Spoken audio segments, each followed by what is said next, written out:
For Session Update, I'm Shannon Loerke. Minnesota ranks 46th in its student-to-counselor ratio, with one counselor for every 755 students. The national average is 450 to 1, and the American School Counselor Association recommends 250 to 1. Joining me to talk about her Student Support Services Act is Senator Susan Kent. Welcome, Senator. Thank you. Glad to be here. So Minnesota has traditionally been a strong state for education, and yet our ranking is quite low in support services. Why do you think that is? The history on this one has been explained to me because there are others who've been working on this issue a lot longer than I have. But it has to do with the fact that Minnesota is a strong local control state, and we opted not to implement mandatory ratios decades ago, whereas other states did. And so it just sort of put us on this path, and here we are. But I agree, I had the same reaction. We do very many things very well in Minnesota in education, but this is one that really sticks out. And your bill is called the Student Support Services Act. So there's a difference between just counseling and guidance counseling and support services. Can you explain that more? It is a category of staff, and it really makes sense when you think about the way that these professionals team up in an individual school and with individual students. The student support services personnel categories include counselors, school psychologists, school social workers, nurses, and chemical dependency counselors. So, what would your bill do exactly? So my bill, which thanks to a new amendment is now officially known as the Support Our Students Act. Okay. The Student Support Services personnel gets to be a bit of a mouthful. But Supporting Our Students Act will, it's an opt-in, completely local opportunity to participate, but they don't have to if they don't want to.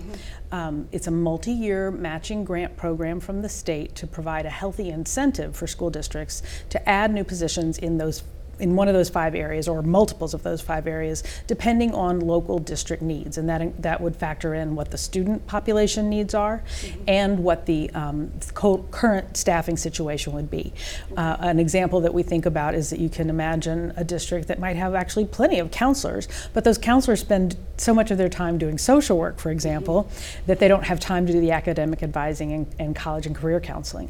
By hiring social workers in that case, that would free up those counselors to focus on that aspect of the student needs. So there's some wiggle room for each district to apply the matching. Is that 50-50? It is 50-50 for 4 years, and then in years 5 and 6, it ramps back down to 25%, with the idea being after 6 years, districts say, hey, these professionals are invaluable members of our team, and we're going to keep them on, and we'll pay 100% of the cost now. And it avoids what many people have concerns about, which is adding yet another categorical expenditure type.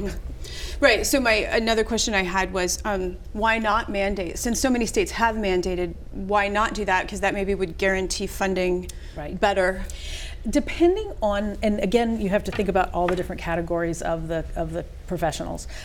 It would be hard for the state to decide what the optimum number is, because there are such a range of different student populations when you think about the variety of sizes and communities that make up the state of Minnesota.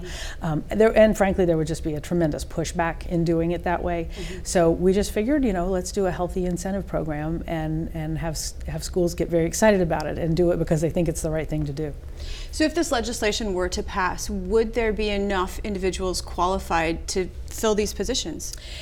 We will have to see. That is a kind of an unknown. That we know from listening to the higher ed institutions that train our entering workforce in these categories, that Minnesota schools are teaching an awful lot of counselors who go work in Wisconsin and North Dakota and South Dakota.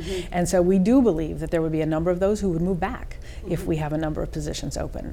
And we are currently training a lot. We have great higher ed institutions who are doing a good job of this, but we want to keep them home.